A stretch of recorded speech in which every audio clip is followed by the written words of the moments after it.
তোমার রব কি বলে জানো?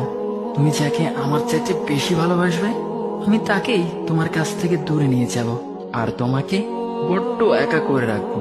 তিনি আরো বলেন, কখনো বলবে না যে তাকে ছাড়া আমি বাঁচবো না, কিন্তু আমি তোমাকে তাকে ছাড়াই বাঁচাবো। পিছনে সব আবেগ কেড়ে নিয়ে তোমাকে দিব্যির সামনে এগিয়ে নিয়ে যাব।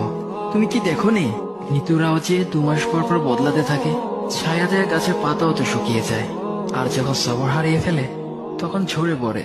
কিন্তু তোমার রব তো ধৈর্যশীল ও পরম দয়ালু।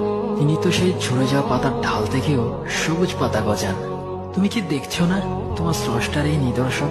যে মানুষটাকে তুমি নিজের জীবনের চাইতেও বেশি ভালোবাসতে, সেই মানুষটাও একদিন অচেনা হয়ে যায়, তোমার মন ভেঙে যায়, এমনকি বন্ধু শত্রুতে পরিণত হয়, আর খানিক সময় পর শত্রু বন্ধুতে পরিণত হয়।